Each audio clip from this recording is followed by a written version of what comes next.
Hey everybody, welcome back. Appreciate you joining me again this week.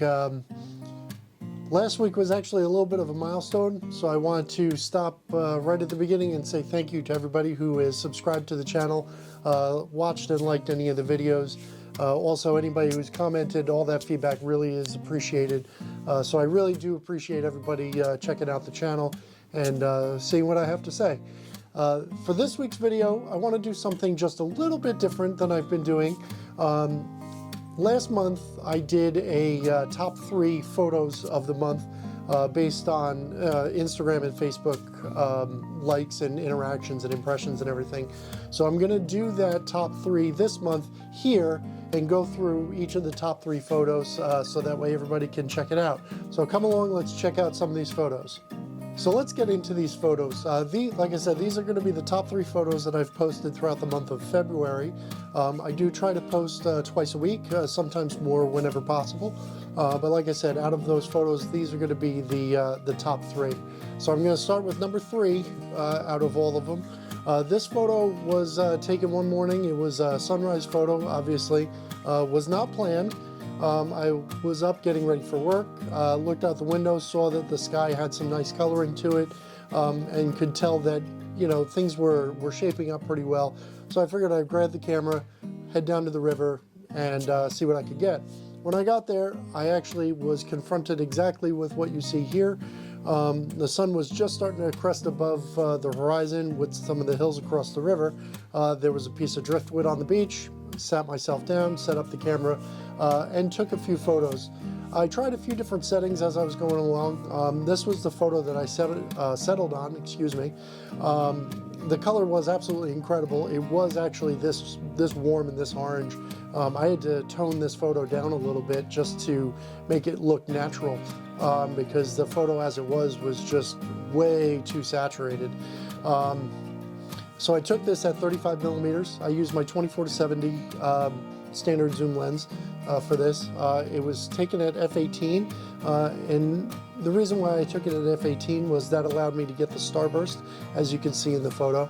ISO 50. I didn't bring any of my filters with me, so unfortunately, you know, I had to kind of, you know, crank up my f-stop and drop my ISO down so that way I could get the photo that I was looking for.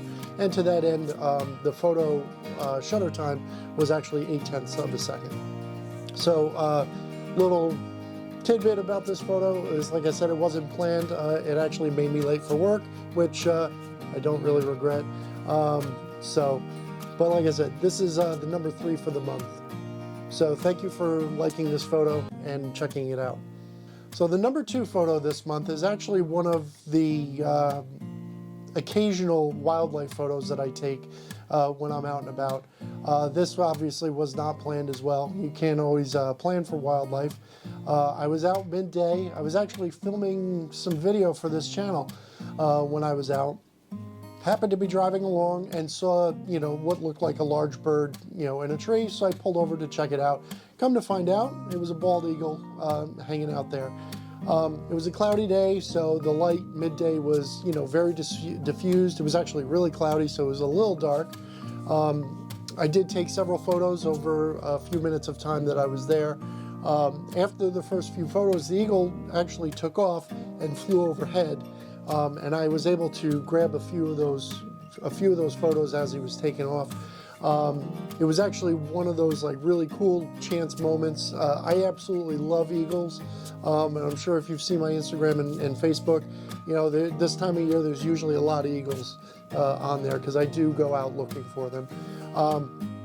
Like I said, this was an off chance type photo. I brought my telephoto lens for this, so I shot it at 400 millimeters, f-stop of 5.6, which was actually the lowest that lens goes, ISO of 1600, and 1/8000th of a second, so it was a pretty quick shutter.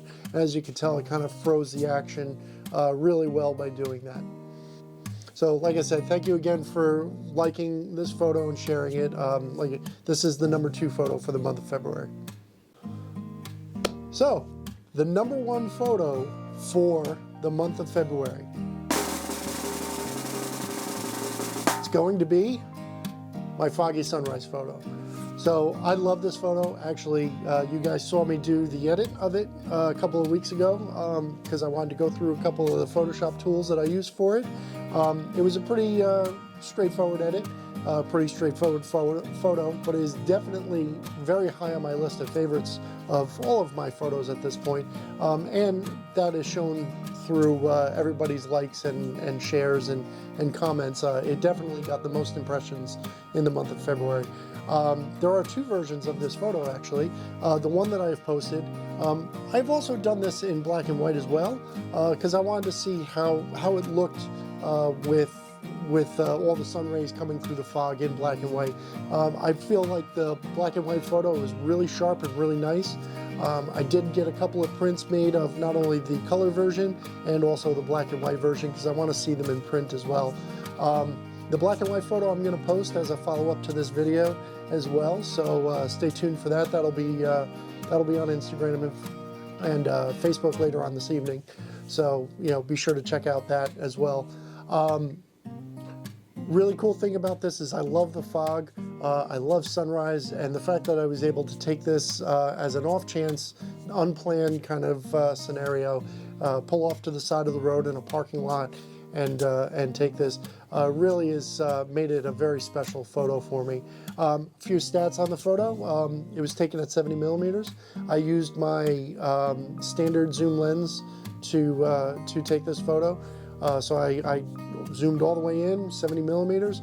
The aperture was set for f/16, so that way it was nice and tight, so that way I can get a nice good depth of field to get all the structures that were in the photo while I was taking it. I apologize, the monitor has a mind of its own today. The ISO that I took this at was ISO 125. I wanted to take as low as ISO as I possibly could because I wanted to make sure that I could get it as clear as I could without a lot of noise or grain in the photo, and I think I was pretty successful with that. There was enough grain because of the fog and the structure, the texture of the fog in there. The last thing is the shutter speed is 1/100th of a second. Fairly quick. Obviously there was no motion to freeze here. There was nothing really to play with in that respect. So 1/100th with my ISO and aperture set the way that they were, made for a really good capture in this case. So a quick note before we wrap up today. Like I said in the beginning of the video, last week was kind of a milestone for me. It was 10 videos that I've reached with this. I really do appreciate everybody's support. Also, another thing is if you're just getting into photography, or even if you're been into photography for a while and just kind of trying to grow yourself and expand your knowledge, don't be afraid to take a simple adventure to find something. I do this all the time.